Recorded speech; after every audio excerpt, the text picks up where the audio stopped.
But what is interesting about the Bains is that this was the first pass the young Thomas Bain learned his craft by working as an apprentice of his father. In this series, I ride the Big Three to commemorate the extraordinary legacy of Thomas Bain, master road builder in South Africa. This is the spectacular Swartberg Pass, the challenging Baviaanskloof, and the beautiful Prince Alfred's Pass. It takes me on a journey of more than 2,200 kilometers from Cape Town all the way to Port Elizabeth and back. Thanks for joining me on this experience and to share the views.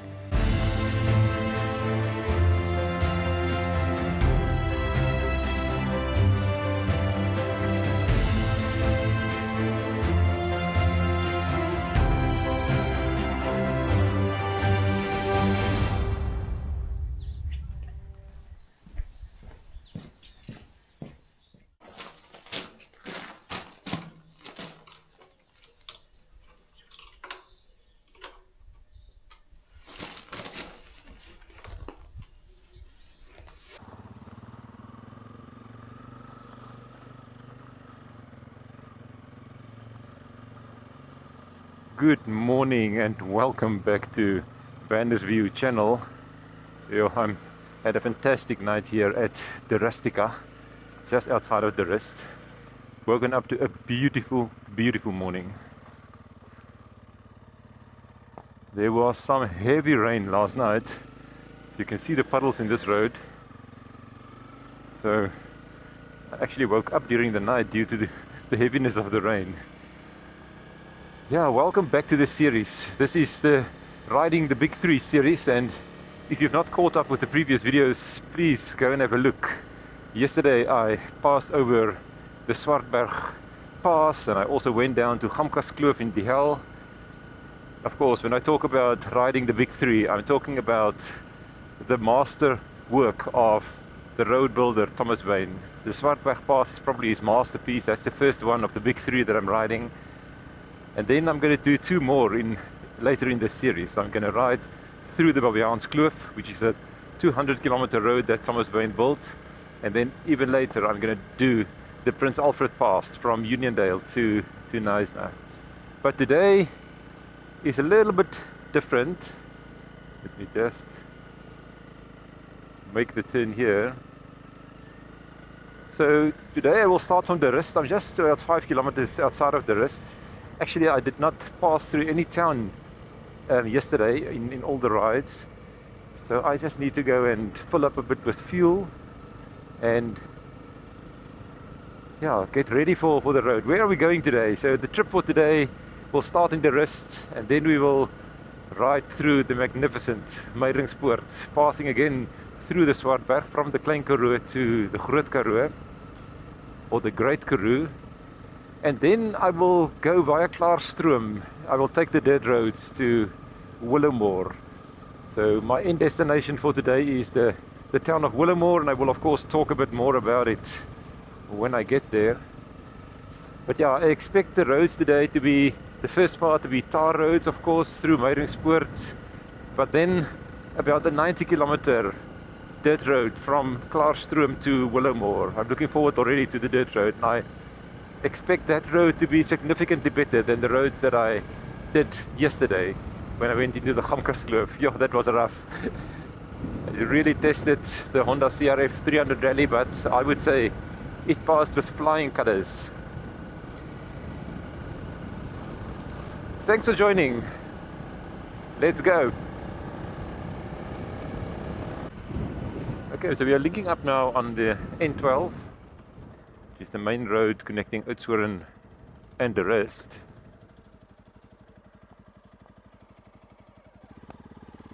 It should be a bit more heavy traffic. This is also the road that goes through Meiringspoort.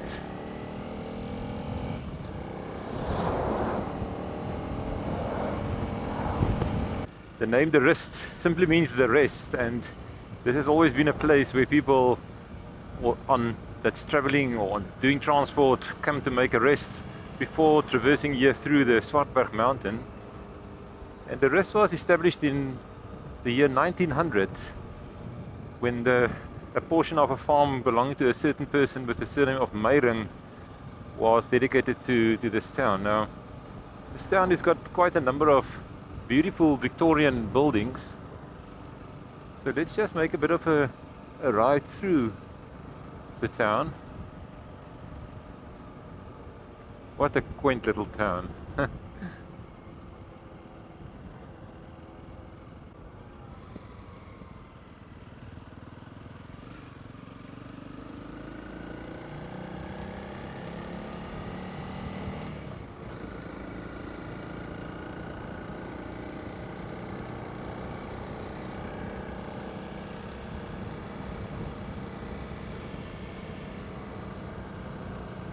Yeah, the town is quite elongated up here. This must be probably the Dutch Reformed Church, I'm not sure. Not quite sure where the church is. But yeah, there's some activity still here because the Meiringspoort marathon took place a day or two ago. So accommodation and so on was really, really full.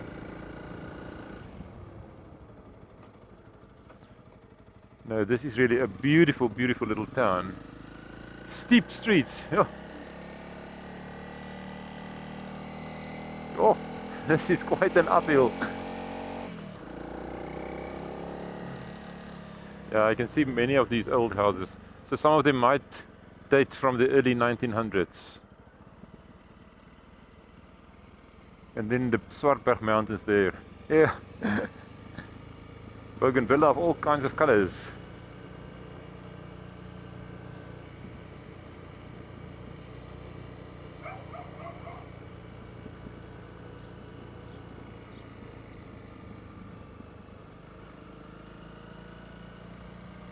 But yeah, this is the town of the Rust. Let's proceed to the Swartberg and Meiringspoort. Oh, here is the Museum of the Rust. Yeah, this is certainly a town one can spend a little bit more time, but today I'm just riding through. But very, very charming.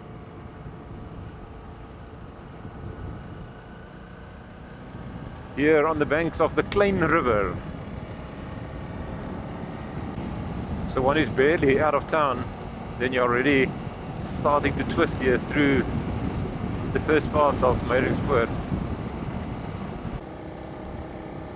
Here is the sign. We are now officially entering Meiringspoort.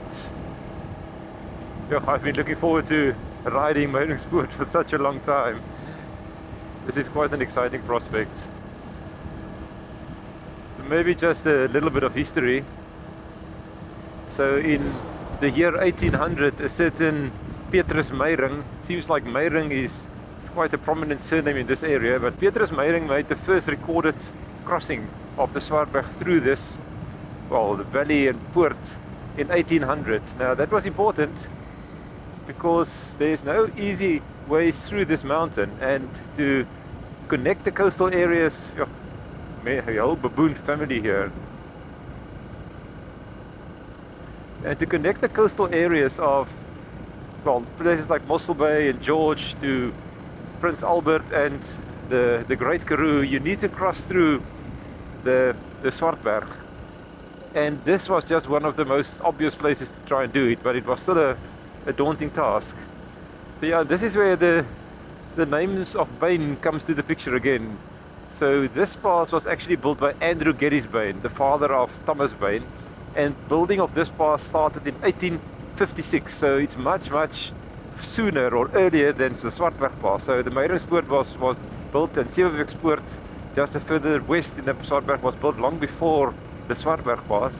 But what is interesting about the Bains is that this was the first pass the young Thomas Bain learned his craft by working as an apprentice of his father. And they took only 223 days to build this pass. It is 16 kilometers long. As you can see, there's no significant inclines. It is just following the river and crossing it many, many times.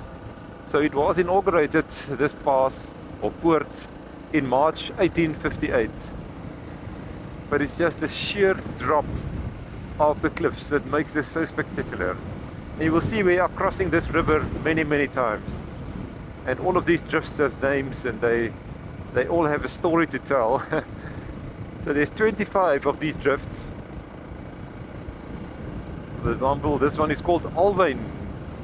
Alvin is of course Afrikaans for aloe. Yeah, there's quite a bit of a breeze.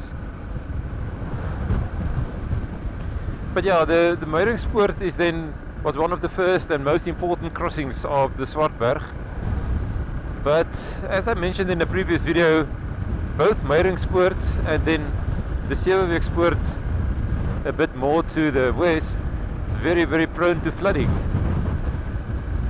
So if there's heavy rains, this pass or this road cannot be used, even to today. I mean, sometimes the river is just so much in flood that the road is closed.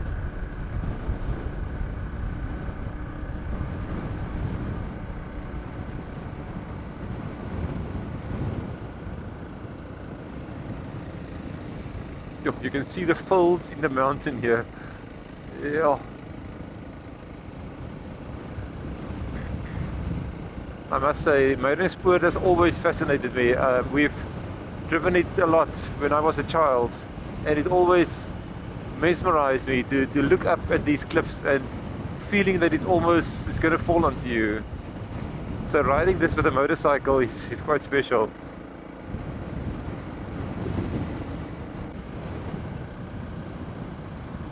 Yeah, so as I mentioned, because of the risk and how prone it is to flooding, that was the main driver for why the Swartberg Pass was built. So the Swartberg Pass is no poort.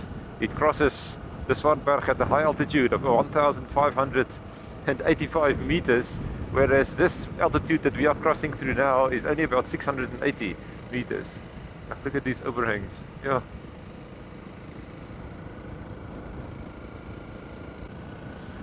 So when the Swartberg Pass was completed in 1888, it provided an alternative route where floods did not impact it anymore, the crossing of the Swartberg.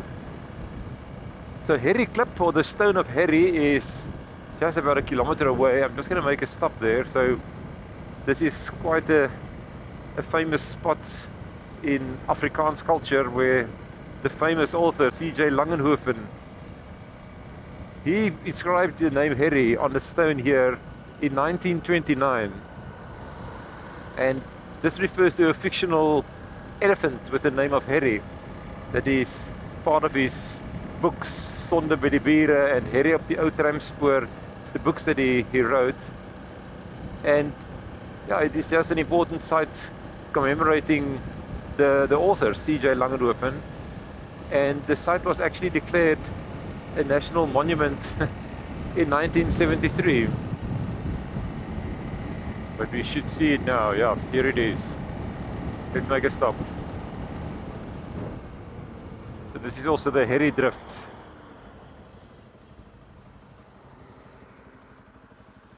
Let's go and see if we can see that inscription. Yeah, this is such a magnificent sight. This pass is 16 kilometers long, so one is treated with this beauty and splendor for quite a distance. Yeah, so it says here C.J. Langenhoven, the Afrikaans writer, protagonist of the Afrikaans language. He's also the author of the South African national anthem, and he chiseled the name of the well-known elephant Harry from his book Sonde by die Bure in July 1929. Indeed, there it is. It's quite neatly done, I must say. Can you see it? So this is the handiwork of C.J. Langenhoven. He said this is a national monument site. It says in 1973 the site was declared a national monument to commemorate the centenary of Langenhoven's birth. So he's obviously then was born in 1873. So C.J. Langenhoven was a resident of Oudtshoorn, and his house in Oudtshoorn, I just happen to know, was called Arbeidsgenot. I find that quite a beautiful name because it means you get joy from the work that you do. Yeah, interesting.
Yeah, we're now only about 2 kilometers away from a very famous waterfall here in Meiringspoort. It is a bit of a hike. I will not do it today, but it's also the main stopping area for visitors, and there's even a small little display area just explaining a bit the history of this poort or pass.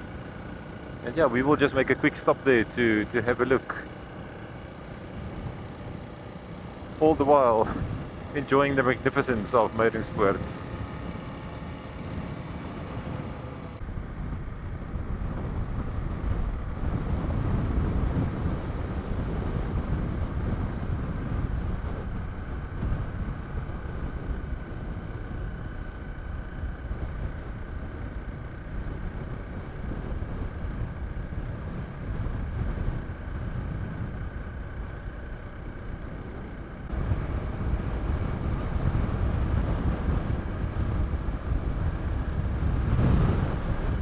Yeah, the wind is pumping a bit through here, and I'm unfortunately have a bit of a headwind, so I hope you can at least hear me when I'm talking.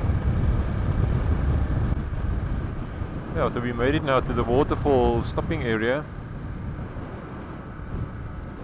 I think the waterfall hike is actually up this gorge a bit, yeah.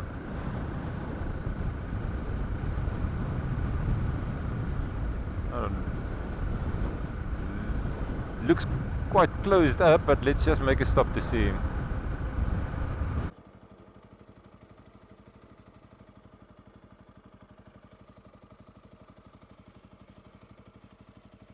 Yeah, it looks like it's a bit closed, the display area. I think I'm a bit early. It is now only not even 10 to 8 in the morning, so I think this is why this is still closed.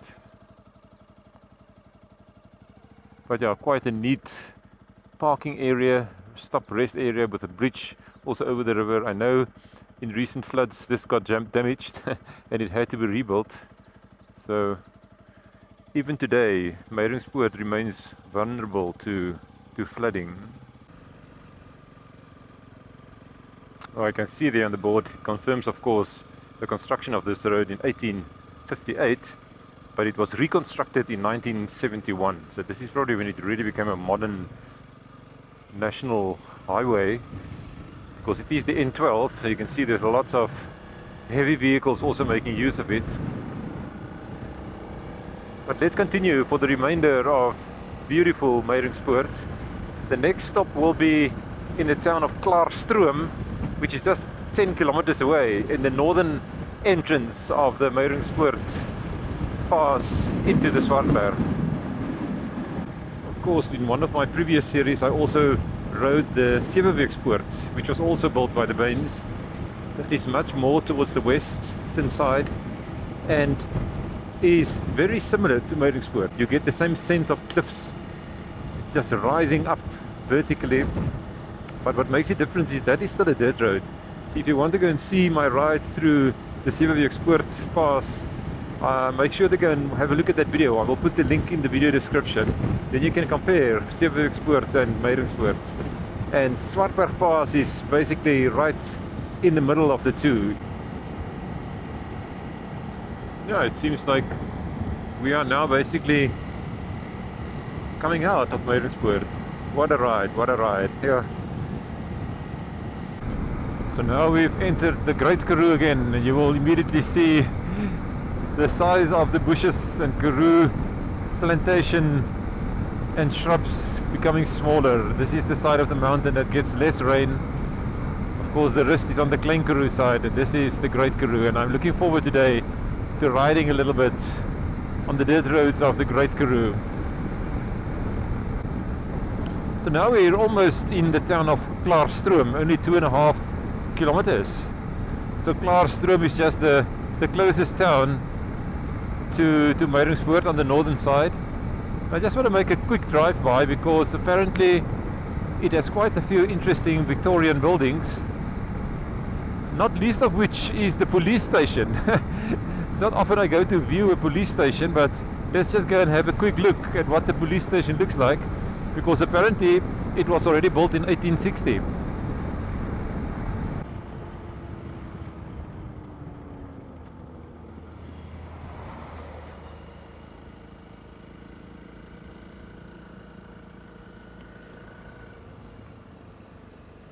Oh, maybe this is Klaarstroom Padstal, I'm not sure.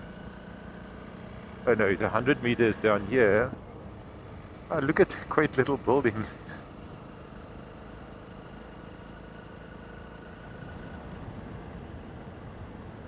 Ah, but it says it's closed. What time is it opening?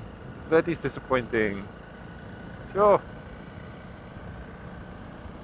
So this is the town of Klaarstroom. Now Klaarstroom refers to clear stream, and apparently this was the place before farmers passed through the Swartberg where they will come and wash their wool, because of course the Great Karoo is very much a wool and mohair producing area, so they had to transport their wool. Oh, look at the beautiful houses.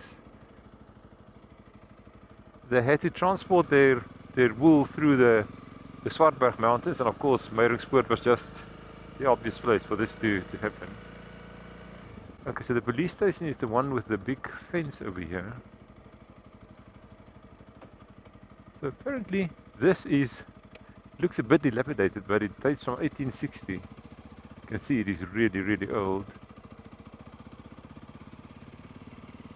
Yeah, it is unfortunate that it looks this dilapidated. Look at this beautiful, beautiful little church. The Good Shepherd Church. What can be more quintessential Karoo than a thatched roof house with a windmill at the back? Or a wind pump. And I think we already passed through the town of Klaarstroom. What a quaint little town. I'm just going to make a turn around here because I actually need to go in the other direction. I can see now Klaarstroom Padstal. Oh, it's not open today, and even if it opens, it only opens at 8:30, so it's closed on a Monday. I suppose it makes sense. Maybe today is a Monday, and it probably makes sense that people. It's quite busy over the weekend, so it closes on Mondays. Oh well, I'll then just have to continue without coffee for now. I'll have to. Maybe the first place I will be able to get it is Willowmore, which is quite some distance away. Okay, so let's depart here from Klaarstroom without coffee.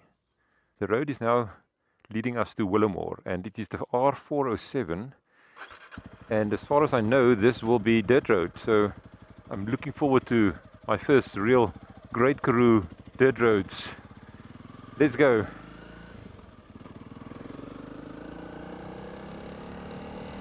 Yep, it is a dirt road. The dirt road starts immediately after we cross. Adventure, this is what it means.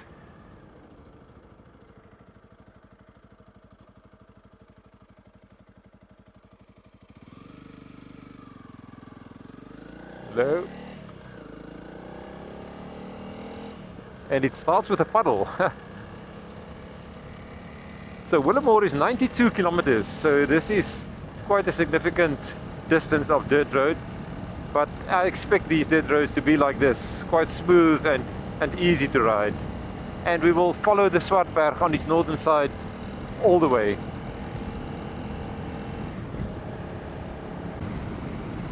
Yeah, this is also the road that will take us from the Western Cape to the Eastern Cape. About 20 kilometers from Klaarstroom, we will cross the border of the provinces. This is the first time that Vandersview will go outside of the Western Cape. So getting real distance from Cape Town on this series. Yeah, some rolling hills to ride. How much fun is this?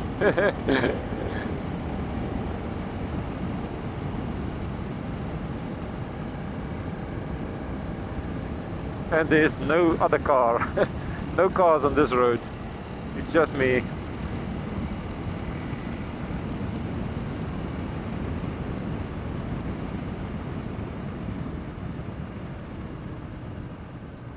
There's even a little bit of water in this drift.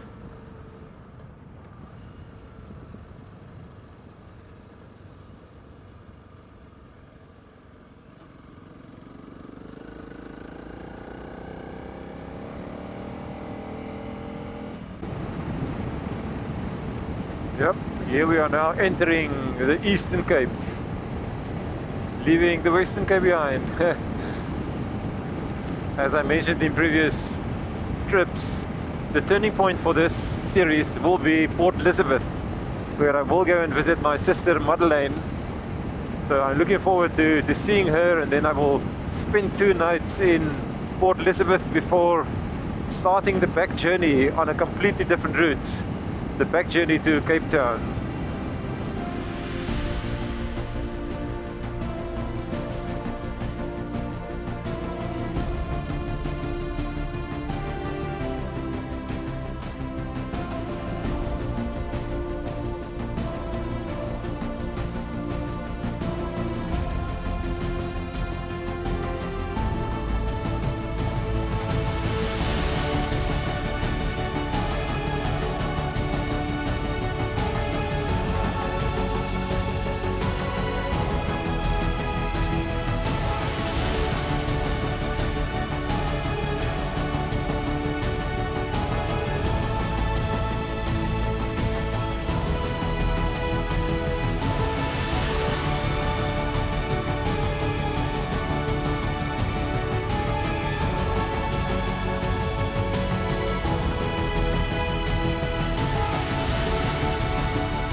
Yeah, it looks very wet here.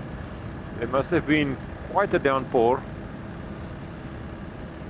I have to dodge the puddles. Yeah, there is also a sign of flooding here. It seems like this road was a bit muddy at some stage. Indeed. Yeah, the water has flowed here. Look how eroded away the road is. So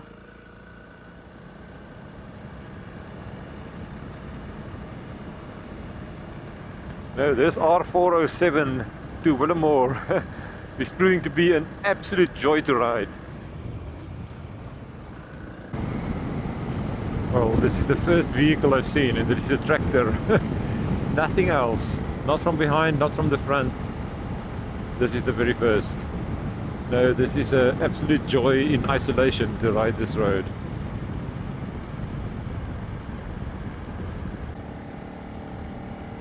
But I am ready for a leg stretch, and not too far ago, about 8 kilometers from now, we will get to Fondeling station.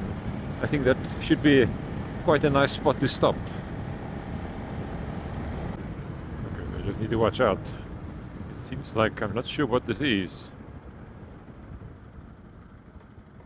It looks like young kudu.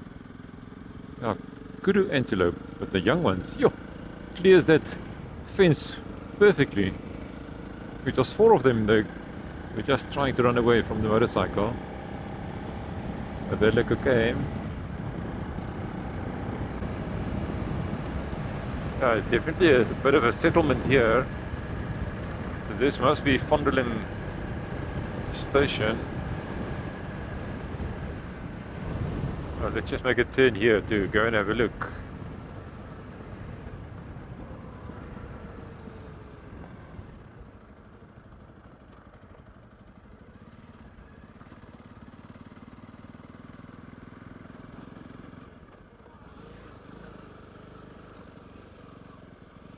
Oh, indeed, Fondeling.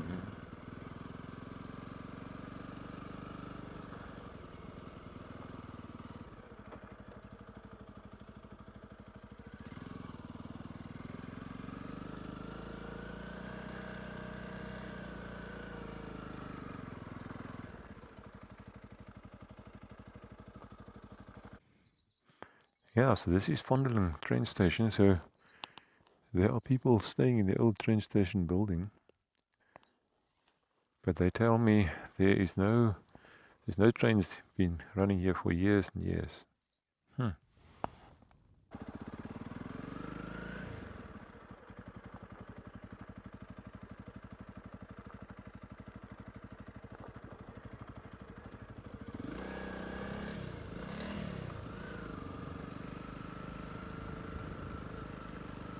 So it seems like Fondeling even has a soccer pitch. We are now riding straight across it.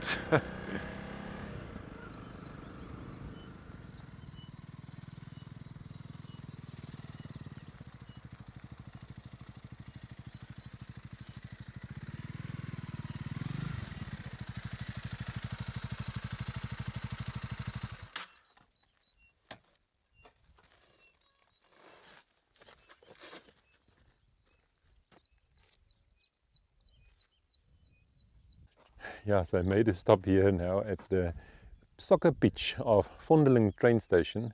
This is now on the R407 from Klaarstroom. It's about 58 kilometers of riding on this beautiful, beautiful dirt road. But yeah, I need a bit of a leg stretch, a bit of something to drink, and a snack to eat. All while just listening to the beautiful isolation of Fondeling train station. This is beautiful, beautiful.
A nice piece of droewors is just what I need now.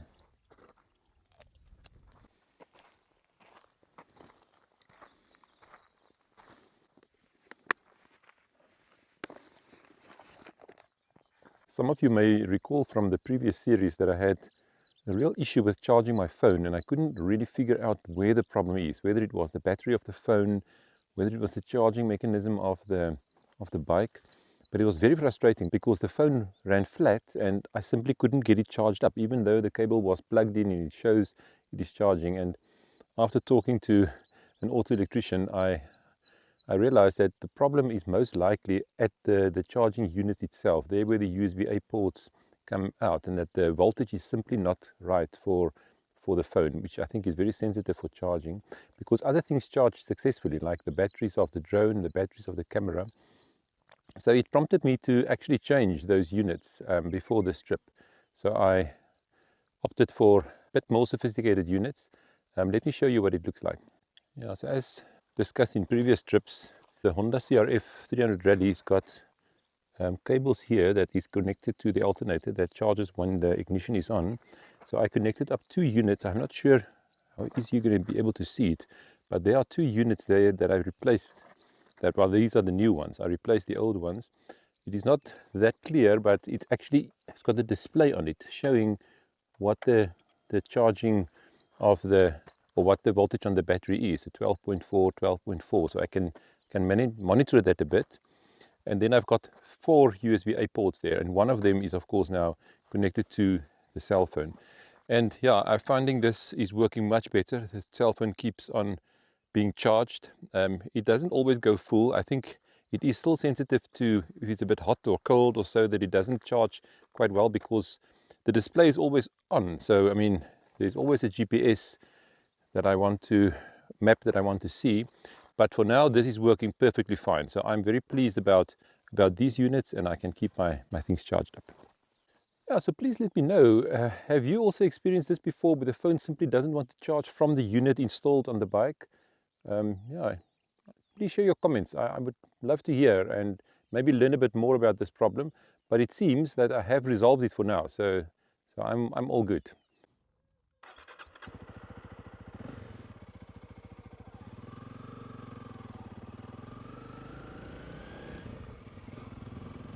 That was now quite a refreshing stop here at Fondeling train station, here on the soccer pitch. There has still not been a single car that passed from either side on this road. It is complete isolation today. So now on to Willowmore. It's another 37 kilometers, so it should not take too long, about half an hour or so. Getting quite a comfortable steady speed now, around 85 kilometers an hour. Now this road has become slightly better even since we departed from Klaarstroom. Now the R407 has got lots of variation. You got your long open stretches of dirt road, and then it twists itself through a few hills. Just a very, very entertaining ride. Yeah, we've now made it to Willowmore.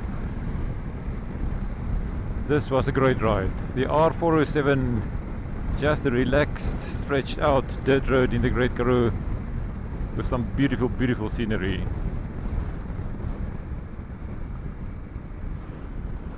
I've never ridden or driven this road, so it was a completely novel experience for me.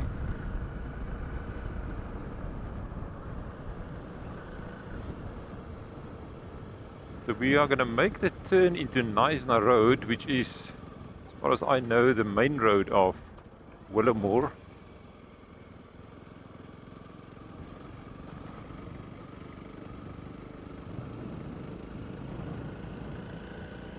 Yeah, so Willowmore is quite a large town.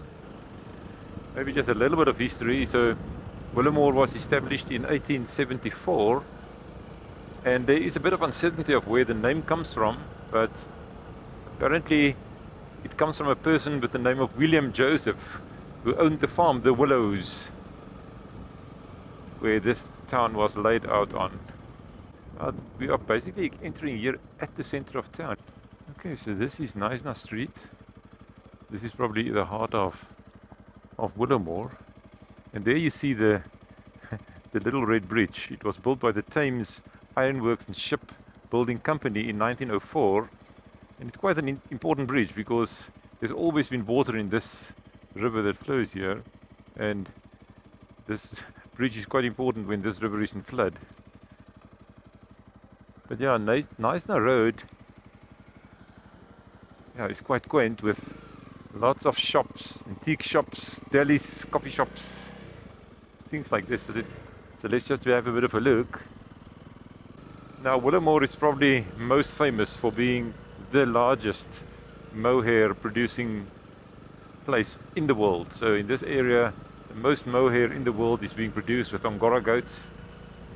Oh, 1910 is this building.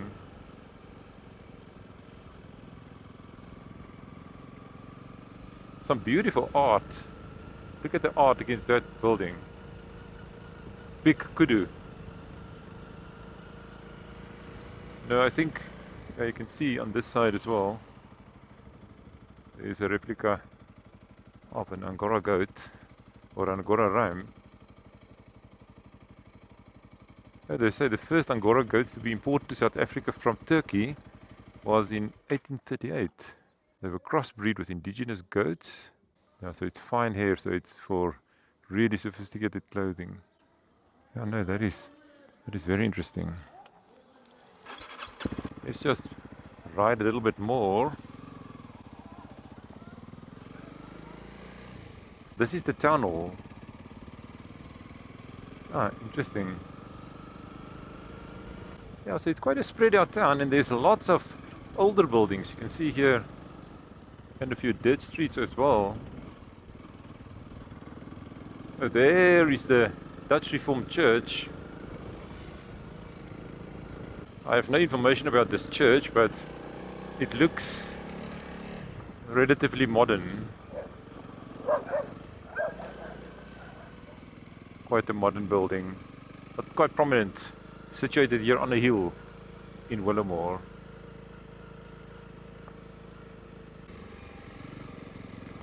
I'm not sure if that is the synagogue.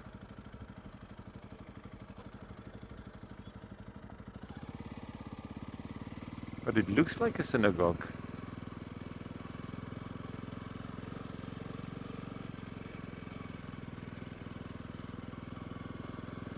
I'm not so sure. Because I know the synagogue in Willowmore was only built in 1980, so it is not that old. Let me just see.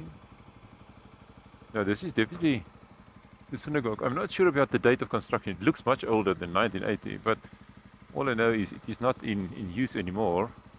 But Willowmore had quite a prominent Jewish community, so there was a time when there were quite a number of people from Jewish descent staying in this town.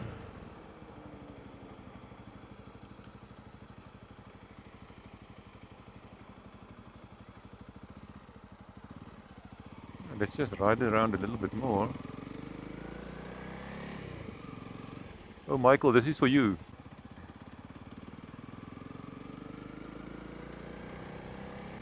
This is the famous The Willows guest house here in front.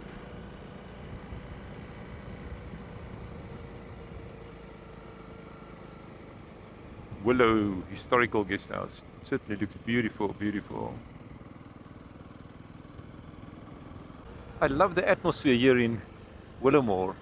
It's a large town, but lots of old historic buildings. I really would like to have a bit of coffee. Apparently Kaput Coffee is the place to go. Let me just see if I can park the bike safely. Yeah, I can see here's the little red bridge. Beautifully decorated with flowers.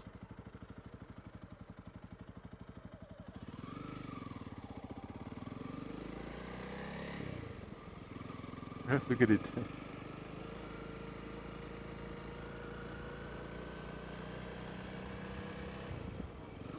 And there's the Royal Hotel of Willowmore.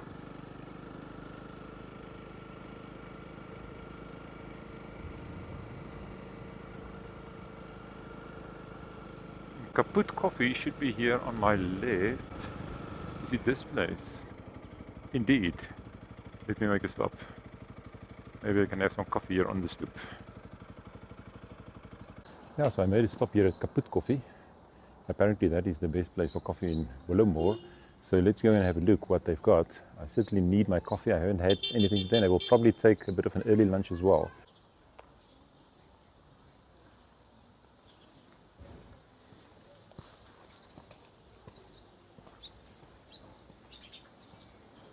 It's a lovely stoep area. Probably have my coffee here. Yeah, so I ordered myself a cappuccino, also orange juice, and one of their Plaas toasties with curry chicken. So you will see what that looks like, what that tastes like. Oh, they've got a very nice outside area as well. Very beautiful. But I'm gonna have my coffee on the stoep. So in the winter they can make some fire here as well. Love them.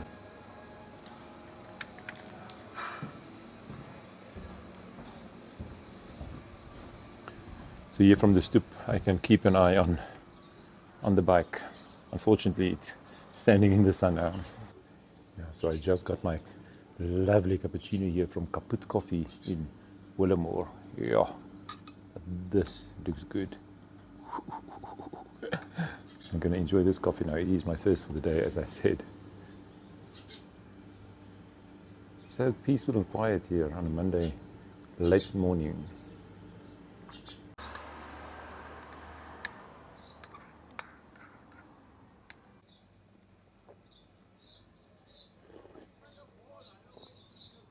Well, I've got my Klaas toasty chicken curry sandwich now with some chips. Just have a look at this. How lovely is this? No kaput. You can certainly make the effort to come to Kaput. This is a great place to come and have a snack and something to drink. But I'm going to end this trip here. Thank you very much for joining me all the way from the Rust this morning through beautiful Meiringspoort, and then coming from Klaarstroom and then riding the beautiful R407. Fondeling station was quite a revelation. And then making a stop here and arriving here in Willowmore and just getting the sense, the atmosphere of the Great Karoo. I'm going to continue from here shortly on my next trip, but that I will bring to you in the next video. If you enjoyed this video, please give me a big thumbs up and subscribe to the channel. And then until the next video, bye.